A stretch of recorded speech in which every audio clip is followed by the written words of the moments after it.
The last device I tried from Samsung was the Samsung Galaxy A51. I did that last year, and I didn't particularly love it. I felt it lacked personality. It felt a bit bland and boring.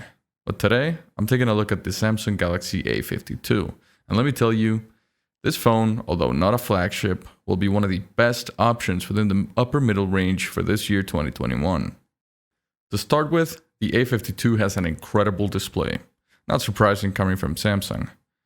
It also has a very good rear camera, a very decent battery life, and all of that is packed into a design that I personally find gorgeous. I like it a lot. I was expecting a bit more performance considering the price, but I'll get back to that later. Before going on with the video though, are you getting the A52 or are you waiting for the A72? Let me know down in the comments below.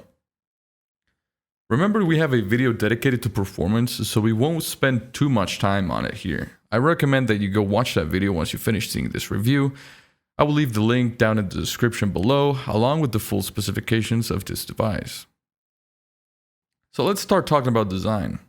I personally find it very good looking, and I love the fact that Samsung is carrying over their design language from the flagship phones to mid-range phones in their lineup, such as the A52, regardless of the changing construction materials.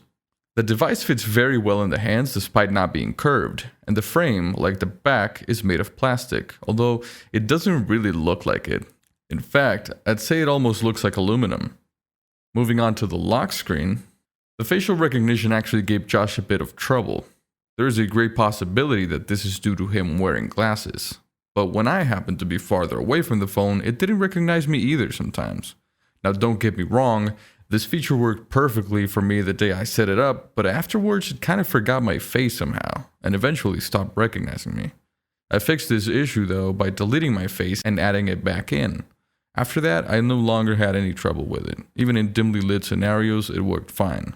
Now, that is all to say that I wouldn't even care if this phone didn't have facial recognition. Now, I wouldn't mind at all because of how good the fingerprint scanner is. Compared to the A50, we have great improvements, and compared to any other phone.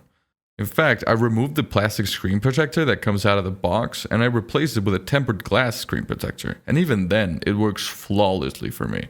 Moving along, the screen for this price point is absolutely magnificent. I promise you. I was even surprised when I didn't have to turn the brightness all the way up to have a great viewing experience. And when it comes to viewing angles, don't even worry about it. The A52 has plenty of aces up its sleeve to configure your viewing experience. Refresh rate you can set to 90Hz or 60Hz. You can also add an edge panel. Inspired by a feature in older curved Galaxy flagships, it's basically a navigation bar where you can have direct access to your favorite apps, toggles, and features. In settings, you can also change the screen mode, whether you prefer warmer or colder tones, a more saturated, vibrant look, or a more natural color palette. Everything is possible with the screen adjustments available. There are also dozens of other tiny features that to me make Samsung phones an excellent value for your money. Things like accidental touch protection, one-handed use, DeX compatibility, and many, many more. The audio is also pretty good, nothing mind-blowing, but it's loud and balanced, with the ability to even be louder and richer with a Dolby Atmos equalizing feature. Nice for playing your favorite media content.